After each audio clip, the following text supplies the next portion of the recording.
Eits, sebelum masuk ke dalam alur ceritanya, terlebih dahulu Mimin ingin menyampaikan sesuatu nih seperti biasa.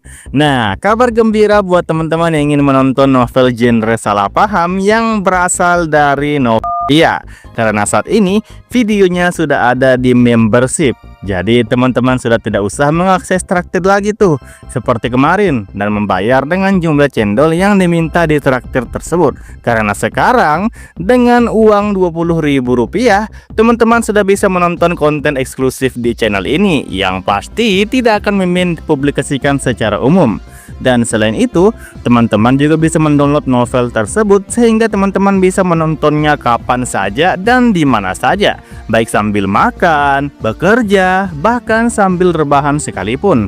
Dan hitung-hitung untuk mensupport atau membantu Mimin agar Mimin lebih semangat mencari novel yang menarik dan memenuhi kebutuhan dosis genre salah paham kita semua. Oke, jadi tunggu apa lagi? Silahkan join ke membership sekarang juga dan dapatkan segudang manfaat yang bisa teman-teman nikmati. Oke, infonya sudah selesai dan mari kita lanjut masuk ke dalam alur ceritanya. Auto Karyage melaju dengan kecepatan luar biasa menembus jalanan kota, bergerak lincah dan presisi seolah mengenal setiap sudut jalan, membuat para pengejar kewalahan meskipun mereka menggunakan berbagai cara untuk mengejar. Unit Grey Wolf yang berada di bawah komando Odrima Lamata segera menyadari bahwa lawan mereka bukan target biasa, dan James Hammer tanpa ragu mengizinkan penggunaan alat sihir serta memanggil serigala roh untuk mempercepat pengejaran di udara. Namun kecepatan dan kontrol auto Karyage yang dikendalikan oleh Otbo Grace jauh melampaui perkiraan mereka, hingga pada saat mereka hampir melancarkan serangan, kendaraan itu tiba-tiba menghilang dari pandangan berkat kemampuan awan milik Luka Traverse, memaksa pasukan Grey Wolf berpencar dalam kebingungan untuk mencari jejak yang lenyap. Di dalam kendaraan, Luka tetap tenang meskipun mengetahui bahwa pengejar mereka bukan orang biasa, sementara Pasmotier menunjukkan reaksi yang jauh lebih santai dari yang seharusnya, bahkan menganggap situasi tersebut tidak terlalu mengejutkan karena ia percaya bahwa Luka akan melindunginya. Percakapan mereka mengarah pada Odrima Lamata sebagai dalang di balik pengejaran, dan Luka mulai menyusun kemungkinan bahwa pangeran tersebut mungkin berada di bawah pengaruh demons, mengingat pola kekacauan yang tampak terlalu terarah. Sementara itu, kendaraan terus melaju menuju tujuan mereka untuk menaiki kapal udara, dan Pasmo justru menikmati situasi tersebut seperti sebuah petualangan, berbanding terbalik dengan ketegangan yang sebenarnya terjadi. Ketegangan meningkat ketika dari belakang muncul Gasmor Hedal, seorang pemanah tingkat master yang mengejar dari udara dengan kuda kerangka dan mulai menembakkan serangan ke arah mereka, memaksa Luka menyadari bahwa ancaman kali ini jauh lebih serius. Ia segera memerintahkan Otbo untuk melaju dengan kecepatan maksimum tanpa mempedulikan risiko, dan dengan dorongan sihir, kendaraan itu melesat lebih cepat lagi sambil melakukan manuver tajam yang mustahil diikuti, hingga bahkan Gasmor kesulitan mempertahankan jejak mereka. Dengan kecepatan ekstrim itu, mereka akhirnya berhasil mencapai bandara tepat waktu. Setibanya di sana, mereka segera turun dan bersiap untuk naik kapal udara, sementara Bella telah menyelesaikan semua persiapan sebelumnya, namun Luka menyadari bahwa waktu yang mereka miliki sangat sempit dan para pengejar akan segera tiba. Ia memutuskan untuk menyuruh yang lain naik terlebih dahulu sementara ia sendiri tetap tinggal untuk menghadapi musuh. Tak lama kemudian, Gasmor dan pasukan Grey Wolf tiba dan menemukan Luka berdiri sendirian di antara anggota pasukan yang telah tumbang, menciptakan ketegangan sebelum pertarungan dimulai. Pertarungan berlangsung cepat dan brutal, Luka dengan santai memanggil kekuatan petir yang menghantam area sekitarnya, melumpuhkan sebagian besar pasukan dalam satu serangan, sementara Gasmor berhasil menghindar dan membalas dengan panah sihir khusus yang menghantam tubuh Luka dan menjatuhkannya. Namun sesuatu terasa aneh, karena tidak ada kehadiran yang bisa dirasakan dari tubuh itu, dan kecurigaan tersebut terbukti ketika tubuh Luka perlahan menghilang seperti kabut, menyadarkan bahwa yang terkena hanyalah ilusi. Dalam momen kebingungan itu, Usaha Gasmor untuk mengejar terhambat oleh gangguan kecil yang muncul secara tiba-tiba, memberikan waktu bagi kapal udara untuk lepas landas.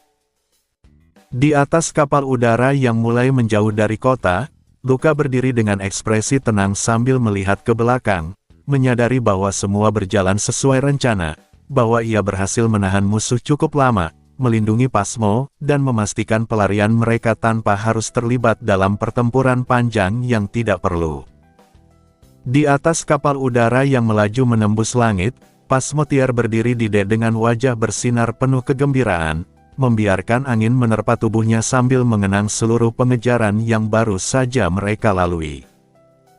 Baginya, pengalaman itu terasa seperti sesuatu yang bahkan melampaui cerita dalam novel, terlebih karena ia sendiri ikut berperan dengan menciptakan roh heteromorfik yang mengganggu pengejar di saat genting.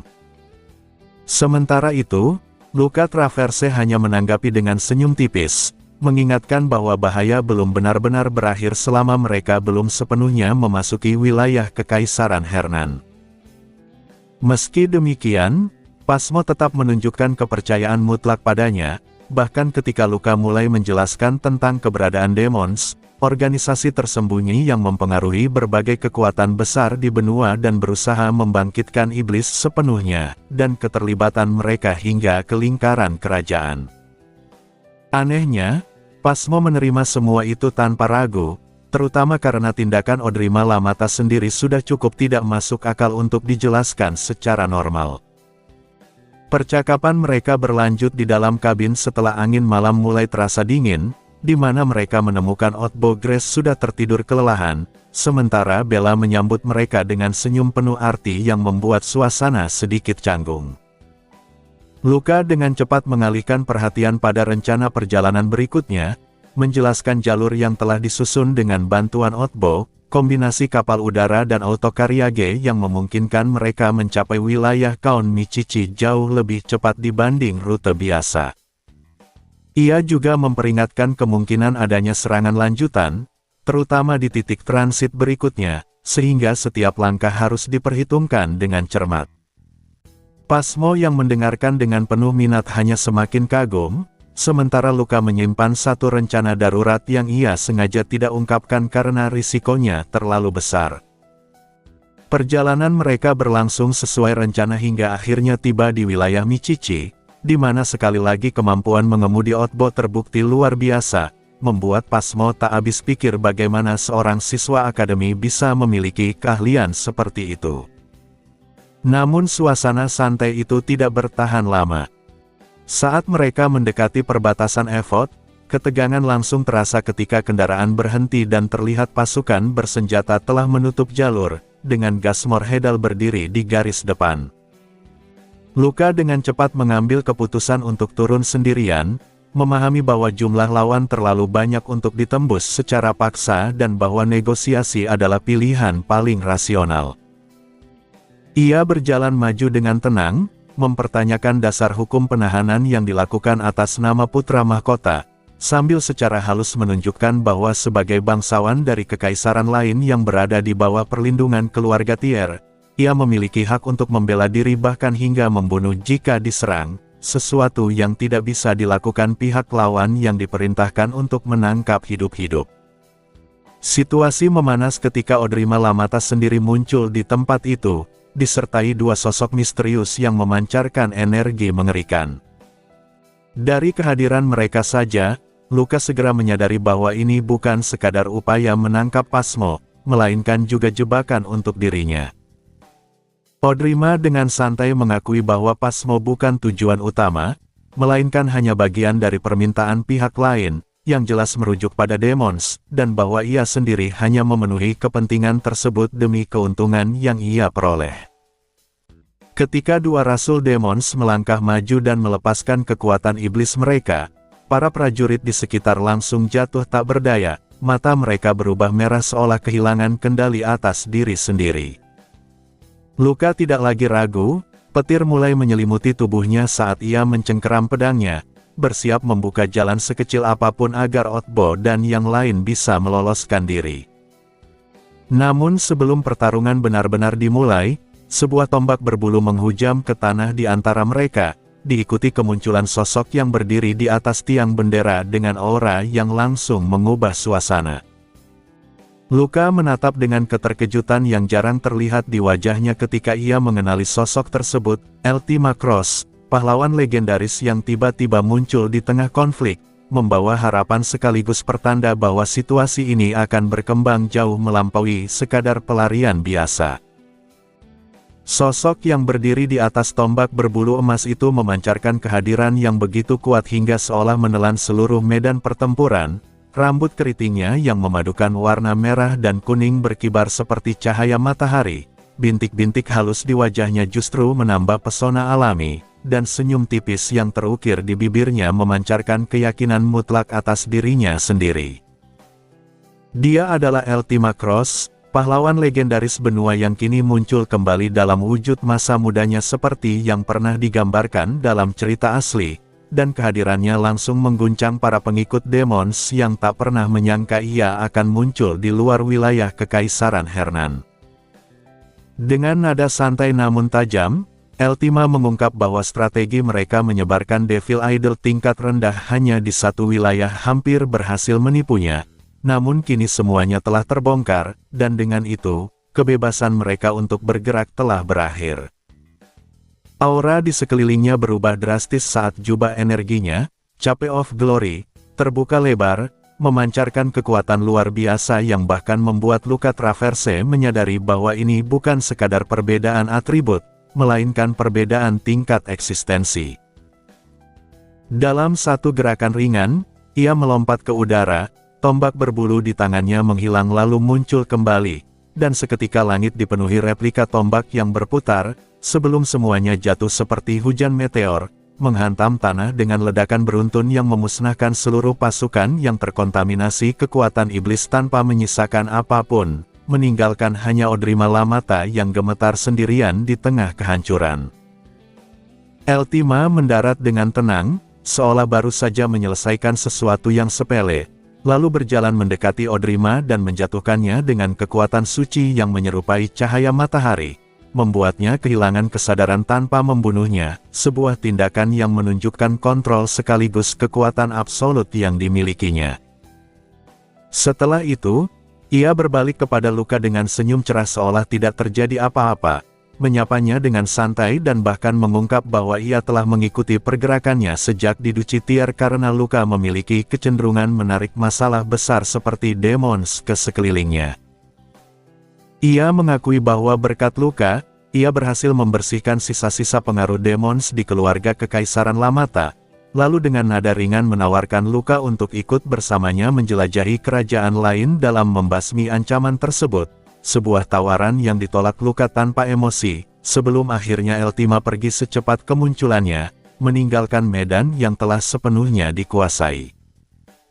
Setelah situasi mereda, rombongan kembali bergerak, dan begitu mereka melewati perbatasan Evot dan kembali ke wilayah aman, mereka segera menghubungi Herote Marcato, yang muncul dengan ekspresi terkejut melihat mereka kembali lebih cepat dari perkiraan.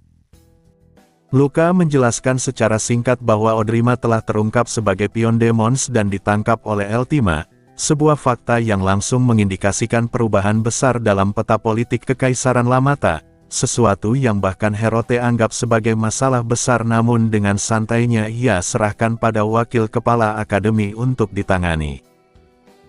Setelah kembali ke akademi, semuanya berjalan cepat. Otbogres langsung tumbang karena kelelahan. Pasmo pergi mengurus administrasi, dan Luka kembali ke asramanya untuk memeriksa hasil misinya. Namun di sana ia justru menemukan seseorang yang tak terduga menunggunya, Wilde Traverse, kakak laki-lakinya sekaligus sosok yang selalu menjadi tembok besar dalam hidupnya. Pertemuan mereka berlangsung dalam suasana yang hening dan kaku. Wilde mengaku telah menunggu sejak akhir pekan hanya untuk memastikan Luka tidak bermasalah setelah absen dari kelas. Sebuah alasan sederhana yang justru terasa sulit dipahami oleh Luka, yang selama ini terbiasa dengan jarak dalam hubungan keluarga mereka. Percakapan singkat yang penuh makna tersirat itu berakhir tanpa konflik, hanya diakhiri dengan makan bersama dalam keheningan sebelum Wilde pergi begitu saja. meninggalkan Luka dengan kebingungan ketika notifikasi muncul bahwa tingkat afeksi Wilde meningkat, sesuatu yang tidak masuk akal menurutnya. Saat ia memeriksa lebih lanjut melalui aplikasi yang baru terbuka, ia melihat status afeksi Wilde yang tidak terbaca namun sudah mencapai tahap misi maksimum, membuatnya menyadari bahwa hubungan mereka jauh lebih dalam daripada yang ia pahami selama ini. Namun fokusnya segera kembali pada hasil utama dari perjalanannya. Misi afeksi maksimum dengan Pasmotier telah berhasil diselesaikan, membuka fitur baru berupa aplikasi peta yang dapat melacak lokasinya serta tambahan fungsi dalam sistem, meski pada awalnya tampak tidak terlalu berguna, hingga sebuah notifikasi baru muncul, menandakan bahwa hadiah khusus lain akan segera diberikan, seolah memberi isyarat bahwa konsekuensi dari semua yang telah terjadi belum sepenuhnya berakhir. Perasaan penasaran langsung memenuhi pikiran Luka Traverse ketika sistem memberitahunya tentang hadiah spesial tanpa memberikan detail apapun, seolah ada sesuatu yang terlalu besar untuk dijelaskan secara langsung. Ia menyimpulkan bahwa penyelesaian misi Favorability Max pertamanya telah memperkuat keterikatannya dengan cerita itu sendiri, dan dengan rasa cukup puas ia pun beralih membuka aplikasi baru bernama Map. Sebuah hologram 3 dimensi langsung terbentang di hadapannya, memperlihatkan lingkungan sekitar secara detail seperti peta dalam permainan, di mana hanya area yang pernah ia kunjungi yang terlihat terang sementara sisanya tertutup kegelapan. Meski awalnya tampak tidak terlalu istimewa, perhatian Luka segera tertuju pada tanda tanya yang tersebar di berbagai titik dalam akademi, dan dengan cepat ia menyadari bahwa lokasi tersebut kemungkinan adalah tempat-tempat tersembunyi yang dalam cerita asli berisi peninggalan yang ditinggalkan Ultima Cross untuk generasi penerus. Pemahaman itu membuatnya tersenyum tipis, karena meskipun ia tidak langsung membutuhkannya, benda-benda tersebut jelas memiliki nilai besar di masa depan. Ia juga menemukan fitur pelacakan lokasi Pasmotier, yang bisa diaktifkan atau dimatikan sesuai kebutuhan, sesuatu yang membuatnya semakin yakin bahwa hadiah ini lebih berguna dari yang terlihat di permukaan. Namun kelelahan perjalanan panjang akhirnya menyerangnya, dan tanpa banyak pertimbangan Luka tertidur, hanya untuk terbangun dalam kondisi yang membingungkan ketika menyadari seseorang sedang tidur di sampingnya dalam kegelapan kamar. Setelah beberapa detik kebingungan, ia menyadari bahwa itu adalah Pasmo, yang entah bagaimana berada di tempat tidurnya tanpa ia sadari, membuatnya segera memastikan kondisi dirinya sebelum diam-diam keluar menuju ruang tamu. Di sana, Bella dengan santai menjelaskan bahwa Pasmo datang tak lama setelah ia tertidur dan akhirnya ikut tertidur saat menunggunya, bahkan dengan nada bercanda menyinggung kemungkinan krisis kesucian yang membuat Luka hanya bisa mengerutkan kening. Lebih mengejutkan lagi, Bella mengungkap bahwa Isela sempat datang dan melihat situasi tersebut sebelum pergi dengan ekspresi yang berbahaya, sesuatu yang langsung membuat Luka terdiam karena ia sepenuhnya sadar akan perasaan Isela terhadapnya, meskipun bentuknya lebih kompleks dan dibungkus oleh dorongan kompetitif yang kuat. Kecurigaan Luka terhadap timing kedatangan Isela segera terjawab ketika diketahui bahwa semua itu adalah ulah Milia Ville, yang sedang menguji sistem pengawasan barunya, Perfect Control, dan secara sengaja memanfaatkan kesempatan tersebut untuk menciptakan situasi yang kacau. Dalam percakapan melalui perangkat komunikasi, Milia tanpa ragu mengakui bahwa ia sengaja mengirim Isela hanya untuk melihat reaksi dan berharap terjadi konflik yang lebih dramatis, bahkan dengan santai menyebut dirinya gila karena melakukan hal tersebut demi hiburan. Di sisi lain, Isela yang berdiri di sampingnya tetap tenang, namun Milia dengan tajam mengungkap bahwa selama ini Isela selalu menahan perasaannya demi menjaga hubungan mereka, meskipun sebenarnya ia memiliki emosi yang jauh lebih dalam terhadap Luka. Ia bahkan mengakui bahwa dirinya sengaja tidak memberitahu Luka tentang kondisi Pasmo agar memberi kesempatan pada Isela, namun semuanya berbalik ketika Luka justru pergi ke Lamata dan membawa Pasmo kembali.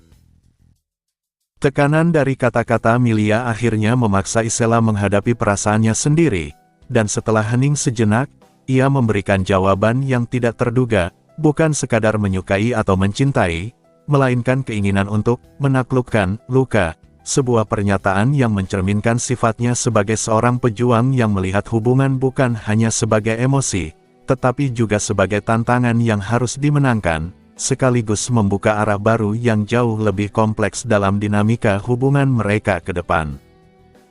Rasa jengkel langsung terpancar dari wajah Luca Traverse setelah menutup komunikasi dengan Milia Ville, menganggapnya sebagai sosok yang benar-benar tidak normal bahkan di antara orang-orang aneh yang pernah ia temui. Namun sebelum ia sempat menenangkan pikirannya, notifikasi baru muncul yang justru membuatnya semakin bingung. Afeksi Isela meningkat hingga maksimum, dan lebih aneh lagi, kategori emosinya berubah menjadi sesuatu yang sama sekali tidak ia duga, lust. Luca hanya bisa menatap layar dengan ekspresi tidak percaya, tidak mampu memahami perubahan drastis itu, terlebih mengingat sebelumnya emosi utama Isela hanyalah semangat kompetitif. Kebingungannya belum sempat terurai ketika Pasmotier muncul dari kamar tidurnya dengan wajah santai seolah tidak terjadi apa-apa, menciptakan suasana canggung yang sulit dijelaskan, sementara Luca sendiri tampak kehilangan kata-kata untuk merespons situasi yang tidak biasa itu. Percakapan mereka kemudian beralih ke hal-hal ringan ketika Pasmo mengaku belum makan, dan Luca dengan cepat meminta Bella menyiapkan makanan, meskipun suasana di antara mereka tetap diwarnai oleh keanehan yang tak terucapkan. Pasmo dengan jujur mengatakan bahwa ia datang hanya untuk bertemu Luca, bahkan dengan santai mengungkap bahwa Bella yang membimbingnya masuk hingga ke kamar, membuat Luca semakin menyadari bahwa orang-orang di sekitarnya sering bertindak di luar dugaan. Saat makan malam berlangsung, interaksi ringan di antara Pasmo dan Bella menunjukkan kedekatan yang cepat terbentuk, namun percakapan mereka tiba-tiba menyentuh sesuatu yang membuat Luca tidak mengerti, terutama ketika keduanya berbicara seolah-olah ada makna tersembunyi di balik situasi tersebut. Kebingungan itu akhirnya terjawab ketika Pasmo mendekat dan berbisik bahwa ia akan membalas Luca di lain waktu atas apa yang telah ia lakukan, sebuah kalimat yang membuat Luca tersadar akan kemungkinan bahwa hadiah spesial yang dimaksud sistem mungkin berkaitan dengan hal tersebut, meski ia sendiri tidak bisa sepenuhnya memastikan, hanya mampu menahan rasa frustrasi yang samar sambil menerima keadaan. Hari berikutnya, kehidupan akademi kembali berjalan seperti biasa, meskipun banyak perubahan terjadi, termasuk pergantian sejumlah pengajar akibat pembersihan pihak-pihak yang terpengaruh sebelumnya, membuat suasana kelas terasa sedikit berbeda. Luca menjalani hari dengan tenang hingga ia menyadari perilaku Isela yang tampak normal di luar, namun menyimpan perubahan besar di dalam, terutama setelah melihat kembali status afeksinya yang kini telah mencapai puncak dengan makna yang jauh lebih kompleks. Sementara itu, di sisi lain, Isela sendiri sedang memikirkan keputusan yang telah ia ambil, mengingat kembali percakapannya dengan Milia, di mana ia menyimpulkan bahwa perasaannya terhadap Luca bukan sekadar ketertarikan biasa, melainkan dorongan untuk menaklukkan sepenuhnya, sebuah cara berpikir yang lahir dari latar belakangnya sebagai pejuang yang terbiasa dengan hierarki mutlak dan dominasi. Baginya, hubungan yang sempurna adalah hubungan di mana tidak ada keraguan, dan satu-satunya cara mencapainya adalah dengan mengalahkan Luca sepenuhnya, baik sebagai individu maupun sebagai pejuang, hingga ia tidak memiliki pilihan selain tunduk. Di tengah tekad yang menguat itu, Luca sendiri justru tidak menyadari apa yang sedang berkembang di sekitarnya, hanya merasakan sensasi aneh tanpa mengetahui sumbernya, sementara Isela diam-diam memantapkan niatnya untuk suatu hari menaklukkan dirinya sepenuhnya. Di waktu yang sama, Luca memenuhi panggilan Creepy Mosto untuk memulai pelatihan pedang baru di ruang latihan pribadi, di mana ia akhirnya diperkenalkan pada gaya pedang yang dirancang khusus untuk dirinya, Formless Sword, sebuah teknik yang berbeda jauh dari gaya Fang Sword milik keluarganya yang berfokus pada kekuatan fisik. Creepy menjelaskan bahwa gaya baru ini menekankan kecepatan, teknik, dan fleksibilitas, sesuatu yang lebih sesuai dengan kemampuan improvisasi Luca yang luar biasa, sekaligus mengatasi keterbatasannya dalam hal fisik dibandingkan kakaknya. Ia juga menjelaskan konsep mendasar bahwa kekuatan sejati seorang pendekar tidak hanya berasal dari tubuh, tetapi dari bagaimana kekuatan dan teknik dipadukan melalui energi magis, membentuk 3 pendekatan utama dalam ilmu pedang: kekuatan, kecepatan, dan ilusi. Namun ketika Luka mencoba mempraktikkan dasar teknik tersebut, ia langsung menyadari bahwa semuanya tidak semudah yang dibayangkan, karena setiap kali ia meniru posisi yang diajarkan, tubuhnya justru kehilangan keseimbangan dan jatuh, meskipun ia merasa telah melakukannya dengan benar. Creepy dengan santai menjelaskan bahwa masalahnya bukan pada kekuatan, melainkan pada penempatan kekuatan yang salah, sesuatu yang tidak bisa diatasi hanya dengan intuisi semata. Meskipun berulang kali mencoba hingga waktu latihan hampir habis, Luka tetap gagal menguasai bahkan satu posisi dasar dengan sempurna, sebuah kegagalan yang jarang ia alami dan membuatnya frustrasi. Tepat ketika ia mulai tenggelam dalam kebingungan itu, sebuah suara muncul dari dalam dirinya, suara dari diri lain yang selama ini ada bersamanya, yang dengan tenang menawarkan untuk mengambil alih, menandai awal dari perkembangan baru yang mungkin akan mengubah cara Luka memahami kekuatannya sendiri. Luka terus berlatih tanpa henti, berulang kali mencoba meniru gerakan dasar yang diajarkan oleh Creepy Monster, namun setiap percobaan berakhir dengan kegagalan. Tubuhnya tidak mampu menjaga keseimbangan, dan setiap ayunan pedang terasa tidak selaras dengan posisi tubuhnya sendiri. Di dalam kesadarannya, sosok lain, Luka Traverse yang asli, mengamati dengan nada santai, bahkan sedikit mengejek, karena bahkan dirinya yang lebih mahir dalam mengendalikan tubuh pun mengalami kesulitan yang sama. Setelah beberapa percobaan, ia akhirnya mengambil alih kendali, mencoba menyesuaikan kembali tubuh itu dengan pengalaman dan instingnya sendiri. Gerakan demi gerakan diulang dengan presisi tinggi, hingga akhirnya ia berhasil mengeksekusi satu rangkaian sempurna, ayunan pedang yang ringan namun stabil, disusul pendaratan yang seimbang.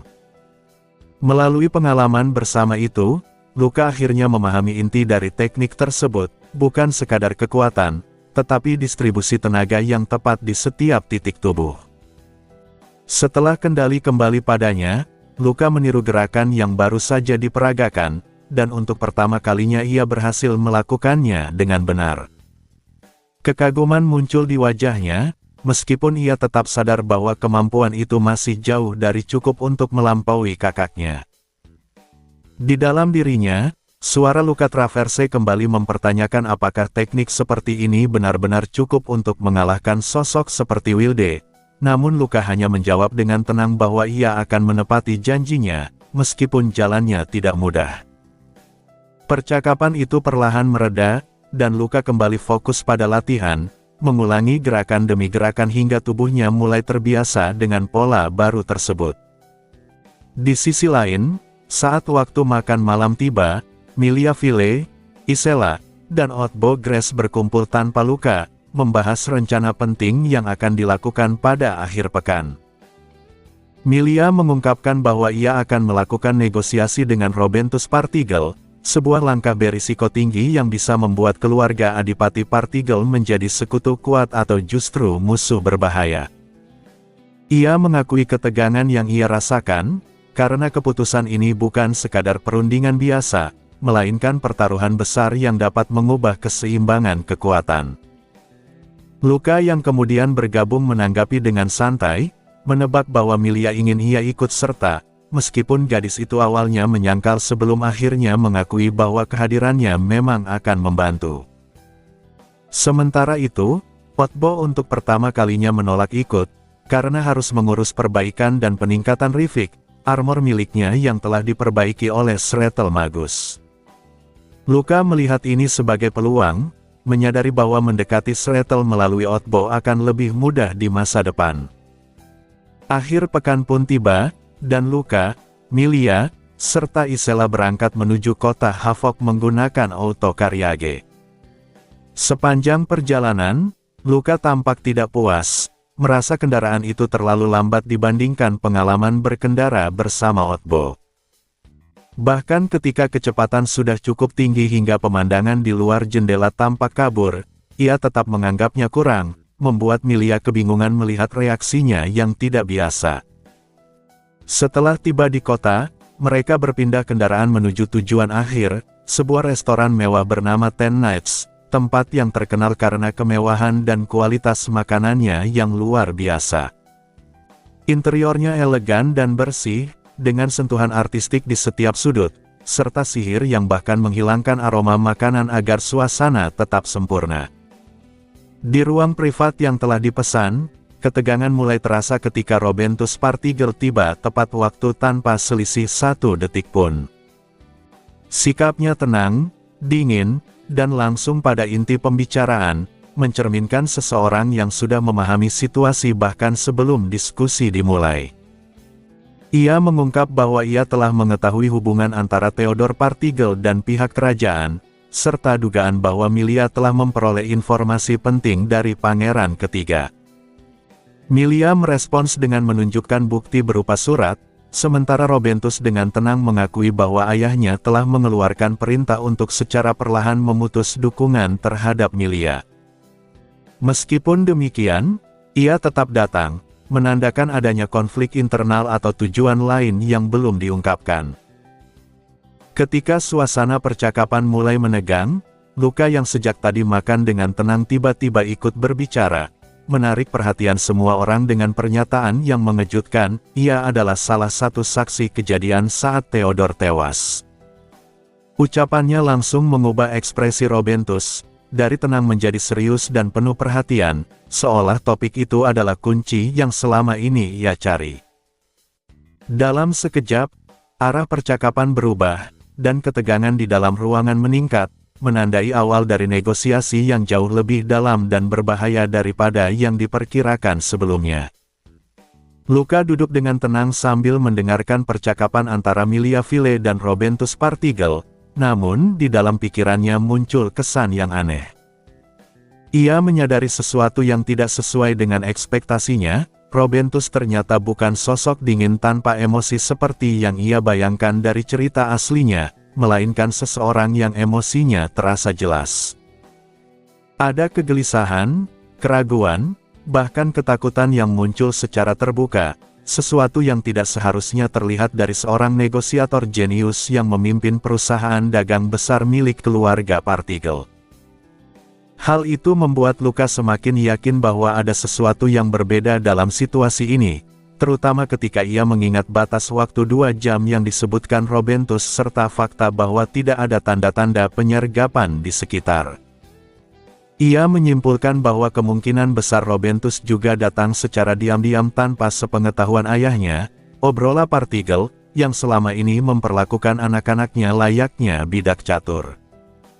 Pemikiran itu berkembang menjadi satu kesimpulan, Robentus ingin lepas dari kendali ayahnya. Menyadari hal tersebut, Luka memutuskan untuk mendorong situasi dengan sengaja menciptakan ketegangan. Ia membuat suara keras dari peralatan makan untuk menarik perhatian, lalu dengan santai menyatakan bahwa ia berada di tempat saat Theodore Partigel menghilang. Pernyataan itu langsung mengguncang Robentus, namun bukan karena kehadiran Luka, melainkan karena fakta yang tersirat bahwa Theodore sebenarnya telah mati. Selama ini, bahkan Robentus sendiri percaya bahwa adiknya hanya hilang. Ketika kenyataan itu mulai ia cerna, ekspresinya berubah drastis, dari kebingungan menjadi kekecewaan yang dalam, lalu kemarahan terhadap ayahnya sendiri yang bahkan tidak memberitahunya kebenaran tersebut. Ia mengungkapkan rasa muaknya terhadap cara Obrola memperlakukan anak-anaknya, memaksa mereka menikah, bekerja di bidang yang tidak sesuai, menekan potensi mereka, dan pada akhirnya bahkan mengorbankan Theodore. Melihat emosi Robentus mencapai puncaknya, Milia segera memanfaatkan momen tersebut.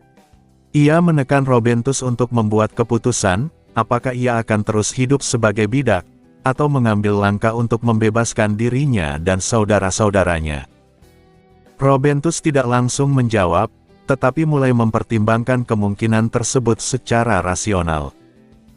Ia mengakui bahwa meskipun ia menginginkan kebebasan, ia tidak bisa mengambil keputusan tanpa perhitungan yang jelas. Baginya, Kekuatan Milia saat ini belum cukup untuk melawan Obrola. Namun Milia tetap percaya diri, menyatakan bahwa dengan bantuan yang tepat, peluang itu ada. Ketika Robentus meminta bukti konkret, Milia menunjuk pada Luka sebagai salah satu kartu utamanya. Meskipun Luka sendiri terlihat tidak terlalu senang disebut demikian, fakta yang dipaparkan Milia membuat Robentus berpikir ulang. Kedekatan Luka dengan tokoh-tokoh penting seperti Archon Robert dan Pasmotier, statusnya sebagai murid langsung Creepy Mosto, serta hubungannya dengan Herote Marcato membuatnya menjadi faktor yang tidak bisa diabaikan. Namun bagi Robentus, semua itu masih kurang karena tidak memiliki kekuatan resmi sebagai organisasi. Menanggapi hal itu, Luka dengan santai menyebut kemungkinan menggunakan kelompok tidak resmi, yang kemudian mengarah pada nama Steri. Nama itu langsung memicu reaksi besar dari Robentus. Ia mengenali Steri sebagai organisasi bawah tanah yang sedang naik daun di wilayah selatan, terkenal karena menghancurkan jaringan kriminal dan membebaskan para budak. Ketika terungkap bahwa organisasi tersebut sebenarnya didirikan oleh Luka dan Otbo Gres, keterkejutan Robentus berubah menjadi antusiasme. Baginya, ini bukan sekadar koneksi pribadi lagi, melainkan kekuatan nyata yang memiliki pengaruh besar. Ia bahkan tampak seperti anak kecil yang menemukan harapan baru, matanya berbinar saat menyadari potensi aliansi tersebut.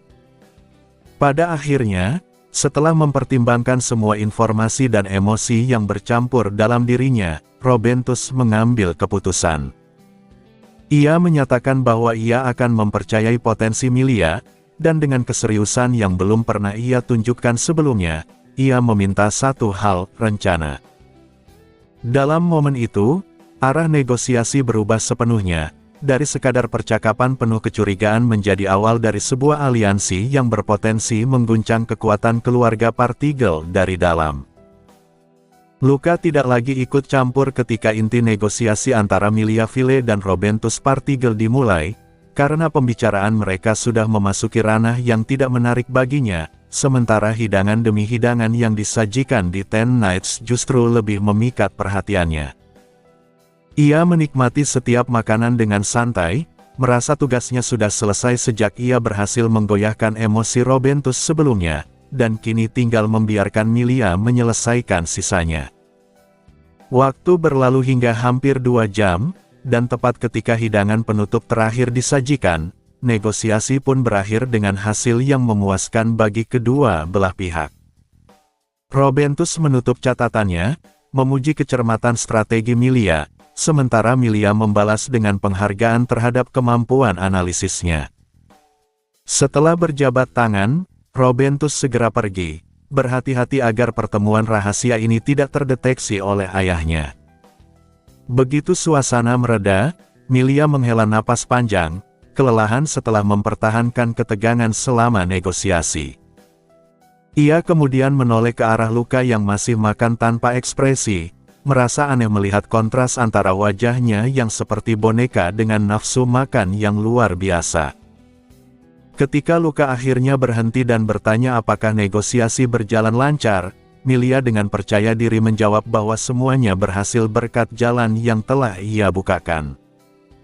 Ia bahkan mengucapkan terima kasih dengan nada yang lebih tulus dari biasanya, sesuatu yang jarang ia lakukan. Luka hanya menanggapi dengan dingin, menyuruhnya membalas jasa itu di masa depan, yang disambut dengan janji dari Milia. Saat itu, sebuah notifikasi muncul, menunjukkan bahwa petunjuk misi, Unding Princess, telah diperbarui, menandakan bahwa langkah penting baru saja tercapai, yakni pembentukan kekuatan awal bagi Milia dan Isela, meskipun jalan ke depan masih panjang dan penuh tuntutan yang terasa tidak masuk akal bagi Luka. Tak lama setelah itu, Luka kembali ke rutinitasnya, dan tepat seperti yang ia perkirakan, Otbo Gres datang dengan penuh semangat, membawa kabar tentang peningkatan besar pada Rivik miliknya. Dengan antusias, Otbo menjelaskan bahwa stabilitasnya meningkat 2 kali lipat dan outputnya naik secara signifikan berkat teknik baru yang bahkan keluarganya tidak kuasai. Ia juga mengungkap bahwa dirinya berhasil mendekati Shretl Magus dan bahkan diterima dalam proyek penelitiannya yang berfokus pada pengembangan generasi baru Armored Soldier. Mendengar itu, Luka langsung menyadari arah sebenarnya dari proyek tersebut, bukan sekadar pengembangan senjata, melainkan eksperimen menuju penciptaan tubuh manusia buatan. Namun ia tidak mengungkapkan semuanya, hanya mendorong Otbo untuk terus mendalami hubungan tersebut karena akan berguna di masa depan. Percakapan mereka kemudian berubah menjadi motivasi, di mana Otbo dengan penuh semangat menyatakan keinginannya untuk membantu Luka, namun Luka justru merespons dengan tegas bahwa jika ia ingin benar-benar membantu, maka ia harus menjadi lebih kuat lagi. Ia mengingatkan bahwa ancaman yang akan mereka hadapi jauh melampaui apa yang telah dilalui sejauh ini, dan tidak ada ruang untuk puas hanya karena menjadi yang terbaik di angkatan. Otbo menerima hal itu dengan tekad, namun tidak menyadari bahwa latihan yang dimaksud Luka akan jauh lebih brutal dari yang ia bayangkan. Hasilnya, setelah sesi latihan yang intens hingga batas kemampuan, Otbo hampir tidak mampu berdiri dan hanya bisa merangkak kembali ke asramanya, sementara Luka justru merasa puas melihat peningkatan kekuatan temannya, menganggapnya kini cukup layak sebagai lawan sparring yang bisa membantu menguji teknik barunya. Saat malam tiba dan Luka kembali ke kamarnya, ia menemukan Waisel menunggunya di atas tempat tidur, diselimuti cahaya bulan. Dengan nada serius, Waisel mengungkapkan bahwa proses penyerapan mata iblis telah selesai, dan seketika tubuhnya membesar, memancarkan kekuatan yang jauh lebih besar dari sebelumnya. Luka segera memeriksa perubahan itu dan menemukan bahwa Waisel telah mencapai tahap evolusi baru, memperoleh kekuatan tambahan berupa hujan. Meskipun wujud besarnya tidak bisa dipertahankan lama, kekuatan baru itu memiliki kemampuan yang luar biasa, tidak hanya menghancurkan, tetapi juga memulihkan, bahkan sampai pada tingkat penyembuhan fisik dan mental. Bagi Luka, ini adalah perkembangan besar. Selama ini ia hanya mampu memulihkan dirinya sendiri melalui regenerasi, tetapi kini ia memiliki sarana untuk membantu orang lain. Namun Waisel juga memperingatkan bahwa kekuatan ini tidak sederhana, sama seperti kekuatan awan sebelumnya, dan membutuhkan pemahaman mendalam untuk dikuasai. Luka tidak terlihat gentar, justru menunjukkan keyakinan bahwa ia akan mampu menguasainya seperti sebelumnya. Melihat itu, Waisel kemudian menyarankan langkah berikutnya, memulai pelatihan teknik tingkat lanjut dari kekuatan langit, termasuk kemampuan untuk memanifestasikan sayap langit tanpa harus sepenuhnya bergantung pada sinkronisasi dengannya. Sebuah tahap baru yang menandai bahwa kekuatan Luka perlahan mulai mendekati level yang jauh lebih tinggi dari sebelumnya. Luka langsung tertarik ketika Waisel menyebut tentang Celestial Wings, kekuatan yang ia ingat sebagai teknik luar biasa milik Ultima Cross dalam cerita aslinya, sebuah kekuatan yang menyatukan serangan dan pertahanan secara sempurna, bahkan sesuatu yang tidak mampu dimiliki oleh tokoh utama dahulu karena tubuhnya tidak cukup kuat untuk menahan energi sebesar itu. Dalam pikirannya, Luka menyadari bahwa kekuatan tersebut bukan sekadar teknik biasa, melainkan manifestasi kekuatan langit yang begitu besar hingga hanya bisa digunakan oleh mereka yang memiliki daya tahan luar biasa, seperti Ultima yang bahkan mampu mempertahankannya sambil terus beregenerasi meski tubuhnya dihancurkan oleh kekuatannya sendiri.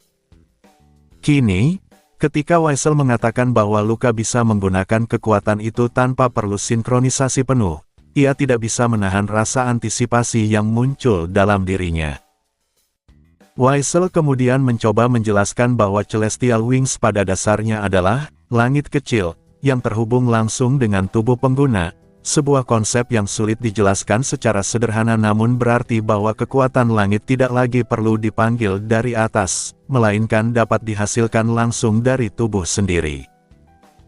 Dengan kata lain, jika sebelumnya Luka harus menciptakan awan di langit, mengumpulkan energi, lalu menurunkan petir, maka dengan Celestial Wings proses itu dapat dipersingkat secara drastis, bahkan memungkinkan serangan dari berbagai arah tanpa bergantung pada kondisi lingkungan.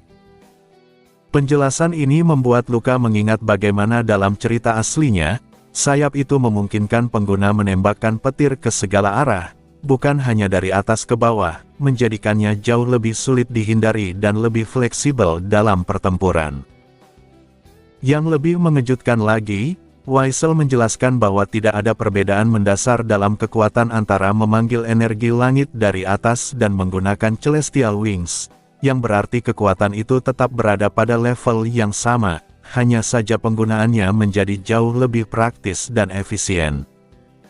Selain itu, keuntungan terbesar adalah kemampuan menggunakan kekuatan langit bahkan di tempat tertutup atau bawah tanah, sesuatu yang sebelumnya mustahil bagi Luka. Ia mulai memahami bahwa ini bukan sekadar peningkatan kecil, melainkan perubahan fundamental dalam cara ia bertarung, karena ia tidak lagi bergantung pada kondisi eksternal untuk menggunakan kekuatannya. Wiesel kemudian menjelaskan bahwa kemampuan ini menjadi mungkin karena Luka telah memperoleh kekuatan, ruang, yang memungkinkan dirinya menarik energi langit murni secara langsung, bukan dalam bentuk petir, awan, atau hujan, melainkan sebagai energi dasar yang menjadi sumber dari semua kekuatan tersebut. Meskipun konsep ini terdengar abstrak, Luka dapat merasakannya ketika Wiesel memperlihatkan energi tersebut, sebuah cahaya biru yang berbeda dari kekuatan lain yang pernah ia gunakan. Ia tidak sepenuhnya memahami secara teoritis, tetapi instingnya mengatakan bahwa ia akan bisa menguasainya melalui latihan, seperti halnya ia menguasai kekuatan awan sebelumnya. Dengan tekad itu, ia mulai mempersiapkan diri untuk latihan baru yang jauh lebih kompleks. Hari-hari berikutnya berlalu dengan cepat, di mana Luka membagi waktunya antara latihan pedang dan penguasaan Celestial Wings, sementara Otbogres sibuk dengan proyek bersama Sretel Magus, dan Milia Vile terus membangun kekuatan faksinya. Tanpa terasa, 1 minggu berlalu, dan pada akhir pekan Luka kembali mengunjungi kafe dekat asrama, tempat ia bertemu dengan Pasmodier yang tampak santai menikmati teh. Percakapan mereka mengalir ringan, membahas kesibukan Pasmo setelah kembali ke akademi, proyek yang harus ia tinggalkan dan mulai ulang, serta kabar dari keluarganya yang ternyata berjalan lebih baik dari yang Luka khawatirkan, berkat peran adiknya yang berhasil meyakinkan orang tua mereka. Dalam suasana yang tenang itu, Luka dengan santai mengungkapkan rencananya untuk mengembangkan organisasi, Steri, dan menghancurkan Demons, serta secara langsung mengajak Pasmo untuk bergabung, meskipun ia memperingatkan bahwa jalan tersebut penuh bahaya. Pasmo tidak menjawab dengan kata-kata panjang, melainkan hanya menyentuh bibir Luka dan menyatakan bahwa ia sudah memutuskan untuk mengikutinya sejak saat ia menggandeng tangannya dan meninggalkan pesta di masa lalu. Sebuah jawaban yang sederhana namun tegas, membuat Luka hanya bisa mengangguk dan menerima keputusannya. Percakapan mereka kemudian berubah ketika Pasmo menyinggung soal ujian akhir, yang membuat Luka menyadari bahwa jadwal akademik telah berubah tanpa ia sadari. Tepat saat itu, pesan masuk ke student notebooknya, memanggilnya ke kantor kepala akademi. Tanpa banyak penjelasan, ia meninggalkan Pasmo dan menuju ke sana, di mana Herote Marcato menjelaskan bahwa perubahan jadwal terjadi karena kegiatan luar kampus membutuhkan persiapan lebih lama, sehingga ujian akhir tetap dilakukan sesuai jadwal untuk menyesuaikan keseluruhan agenda akademik. Di tengah percakapan mereka yang diwarnai keluhan Herote tentang beban kerja, ia akhirnya mengungkap tujuan sebenarnya memanggil Luka, yaitu menyerahkan hadiah dari Eltima atas bantuannya di Kekaisaran Lamata. Setelah sempat bersikap enggan, Herote akhirnya memberikan sebuah kotak kayu kecil. Ketika Luka membukanya, ia langsung merasakan tekanan luar biasa dari benda di dalamnya, sebuah batu iblis hidup yang memancarkan energi gelap yang kuat, seolah-olah memiliki kehidupan sendiri dan mampu mencemari sekitarnya hanya dengan keberadaannya. Melihat benda itu, Luka tidak menunjukkan rasa takut, melainkan senyum puas, menyadari bahwa hadiah ini bukanlah sesuatu yang kebetulan diberikan kepadanya. Dengan penyerapan mata iblis yang baru saja selesai, kehadiran batu iblis tersebut terasa seperti kelanjutan alami dari jalannya, sebuah sumber kekuatan baru yang berbahaya namun sangat berharga, dan tanpa ragu ia mengaku menyukainya, seolah menerima tantangan berikutnya yang akan semakin memperkuat dirinya. Luka menatap benda di dalam kotak itu dengan tenang, memahami bahwa yang ia pegang bukan sekadar batu biasa, melainkan Devil Stone, sesuatu yang bisa disebut sebagai telur iblis. Ia mengetahui bahwa benda semacam itu terbagi menjadi dua jenis. Yang pertama berisi iblis utuh yang masih hidup, sangat berbahaya karena dapat bangkit kembali jika menyerap cukup vitalitas. Dan yang kedua hanya berisi fragmen iblis, yang meskipun lebih aman, tetap merupakan sumber energi jahat yang bisa mencemari makhluk hidup di sekitarnya. Batu yang ada di hadapannya tampaknya termasuk jenis kedua, tetapi tetap memancarkan aura mengerikan yang membuat bahkan udara di sekitarnya terasa berat. Dengan hati-hati, Luka melindungi tangannya menggunakan kekuatan awan sebelum menyentuh batu itu, sementara Herote Marcato menahan napas, jelas tegang melihat tindakan berani tersebut. Ketika Luka akhirnya menggenggamnya dan tidak terjadi apa-apa, keduanya sama-sama sedikit lega. Ia memeriksa batu itu sejenak, lalu menyimpannya kembali ke dalam kotak yang ternyata dilapisi kekuatan suci untuk menahan energi iblis agar tidak bocor. Bagi Luka, benda ini bukan ancaman, melainkan sumber daya, sesuatu yang bisa ia gunakan untuk memperkuat Wisel. Namun Herote tidak melewatkan kesempatan itu dan langsung mengajukan permintaan. Ia ingin menggunakan Devil Stone tersebut untuk penelitian, bahkan mengklaim bahwa ia bisa menciptakan alat pendeteksi kekuatan iblis jika diberi kesempatan. Luka tidak langsung menolak, tetapi ia mempertanyakan mengapa Ultima Cross tidak memberikannya pada Herote sejak awal. Jawaban Herote yang menghindar justru memperkuat dugaan Luka bahwa eksperimen sebelumnya mungkin gagal atau bahkan berbahaya. Ia tidak mau mengambil risiko jika Herote sampai terkorupsi oleh kekuatan iblis, karena tanpa Ultima, tidak ada yang bisa menghentikannya tanpa membunuhnya. Meski begitu, ketika Herote meminta alternatif, sesuatu dengan kekuatan iblis yang lebih lemah, Luka teringat satu benda lain yang ia miliki. Ia mengeluarkan Artificial Devil Stone, sebuah objek yang tampak seperti janin hitam yang mengeras, hasil eksperimen yang belum sepenuhnya dimurnikan. Herote terkejut mendengar asal-usul benda itu, sementara Luka dengan santai menjelaskan bahwa benda tersebut masih bisa menyerap vitalitas dan menghidupkan kembali kekuatannya.